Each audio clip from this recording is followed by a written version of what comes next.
আচার কাণ্ড গুড্ডি আর টুকাইয়ের দুপুরবেলার অভিযান। একদিন দুপুরবেলায় রোদ্দুরটা ঝা চকচকে, পাড়া প্রতিবেশী সব ঘুমে, আর মা রান্নাঘরে বসে ডাল ভাত মেখে খাচ্ছেন। এই সুযোগটাই কাজে লাগাতে চায় আমাদের দুই দুরন্ত বন্ধু টুকাই আর ঘুন্ডি। গুড্ডি ফিসফিস করে বলল, শুন টুকাই, মা আজ নতুন আমের আচার বানাইছে, শুনলাম অনেক ঝাল মিষ্টি, দারুণ স্বাদ নাকি। টুকাই চোখ গোল গোল করে বলল, তাহলে দেরি না করে আচারটা চেখে দেখা যাক।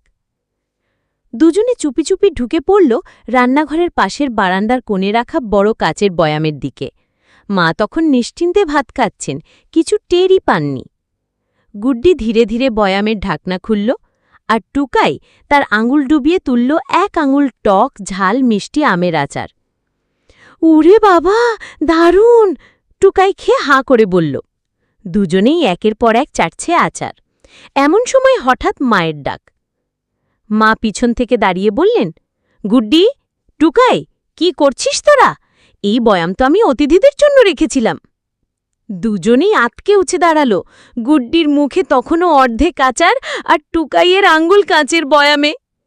মা চোখ বড় বড় করে বললেন, তোদের এই বয়ামে হাত দেওয়া মানা ছিল, তোরা তো পুরো বয়ামটাই খালি করে ফেলেছিস। দুজনেই মাথা নিচু করে দাঁড়িয়ে।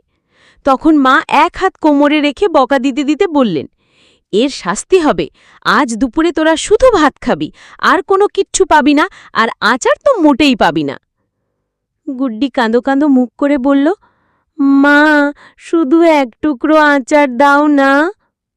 মা বললেন, আচার তো খাবি, কিন্তু এখন নয়, আগে বোঝ লুকিয়ে কিছু খাওয়া মানে চুরি, আর সেটা ভালো বাচ্চারা করে না। পরের দিন মা আবার নতুন করে আচার বানালেন।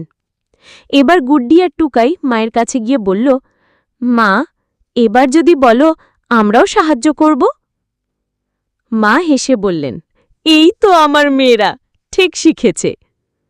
সেই দিন থেকে ওরা আর কখনো লুকিয়ে কিছু খায় না। মা চাইলে নিজেই বড় চামচে করে আচার দেয়। শিক্ষা: চুরি করে খাওয়াতে যতটা মজা মনে হয়, ধরা পড়লে লজ্জাও ততটাই। তাই সবকিছু সোজা পথে চাইলে মায়ের ভালোবাসায়ও তা মিলেই যায়।